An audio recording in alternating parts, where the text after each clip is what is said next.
तर MP mill कंपाऊंडमध्ये SRA घोटाळा केल्याप्रकरणी गृहनिर्माण मंत्री प्रकाश मेहता यांचा राजीनामा घ्या या मागणीसाठी आता विरोधक आक्रमक झाले। धनंजय मुंडे यांनी ही मागणी विधान परिषदेत केली।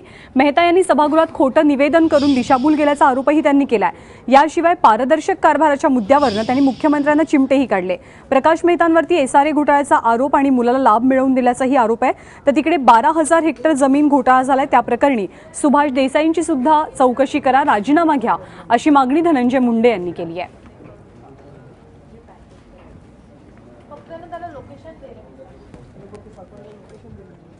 या सगळ्या प्रकरणी धनंजय मुंडे यांनी नेमकं काय म्हटलेलं आहे आपण पाहूया। या ठिकाणी सांगितलं माननीय मुख्यमंत्र्यांनी सुद्धा सभापती महोदय यात कारवाई काही झाली नाही। मी यापूर्वी सांगितलं चोर चोरीला गेला, अलाराम वाजला म्हणून चोरी पकडली गेली सभापती महोदय, पण कारवाई काय झाली नाही। सभापती महोदय गृहनिर्माण विभागाने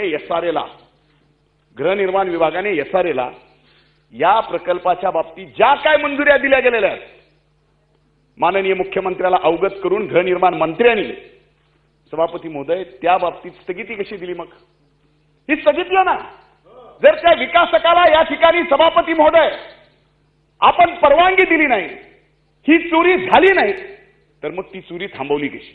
अंतिम आठवड्यामध्ये जर आम्ही घोटाळ्याच्या बाबतीमध्ये उल्लेख केला तर या ठिकाणी सभापती महोदय तो घोटाळ्याचा तारे काढून घेतला जातो। खालच्या सदनातही तसं, या सभागृहातही तसं सभापती महोदय।